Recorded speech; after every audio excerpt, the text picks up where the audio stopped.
Hello everyone, welcome to Sanmargaha classes. Let us see question number 24 of chapter Sound.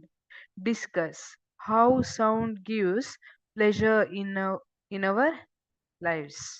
Okay, ಹಾಗಿದ್ರೆ ನಮಗೆ sound ಹೇಗೆ ಖುಷಿ ಕೊಡ್ತದೆ? ಯಾರೋ ನೀವು ಸ್ಕೂಲಿಂದ ಮನೆಗೆ ಹೋಗ್ತಿದ್ದೀರಿ, ನಿಮ್ಗೆ ಯಾರಿಷ್ಟ? ನಿಮ್ ಗ್ರ್ಯಾಂಡ್ ಮಾ ಇಷ್ಟನಾ? ಓಕೆ, ನೀವು ಸ್ಕೂಲಿಂದ ಮನೆಗೆ ಹೋಗ್ತಿದ್ದೀರಿ, ಮನೆ ಬಾಗಿಲಲ್ಲಿ ಚಪ್ಪಲಿ ಕಳಿಸ್ತಿದ್ದೀರಿ. ಈಗ ಮನೆ ಒಳಗಿಂದ ಗ್ರ್ಯಾಂಡ್ ಮಾ ವಾಯ್ಸ್ ಕೇಳ್ತಾ ಇದೆ. It is also sound. ಖುಷಿ ಆಯ್ತು ನಿಮ್ಗೆ ಅಲ್ವಾ? Sound gives pleasure. ಎಲ್ಲೋ ಮೂವಿ ನೋಡ್ತಿದ್ದೀರಿ, ಬರೀ ಸೌಂಡೇ ಇಲ್ಲ, ಹಂಗೆ ಓಡ್ತಿದೆ ಅಂದ್ರೆ ನೋಡ್ಲಿಕ್ಕೆ ಇಂಟ್ರೆಸ್ಟ್ ಬರುತ್ತಾ? ಇಂಟ್ರೆಸ್ಟ್ ಬರಲ್ಲ, ಖುಷಿನೂ ಆಗೋದಿಲ್ಲ. ಸೊ ಆ ಬ್ಯಾಕ್ ಗ್ರೌಂಡ್ ಮ್ಯೂಸಿಕ್ ಇರಬೇಕು.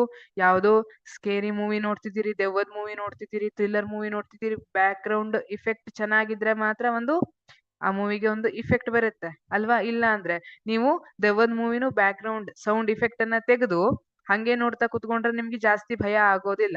ಟ್ರೈ ಮಾಡಿ ನೋಡಿ. Okay, how sound gives pleasure in our lives. ಹಾಗಿದ್ರೆ sound plays an essential role in our lives.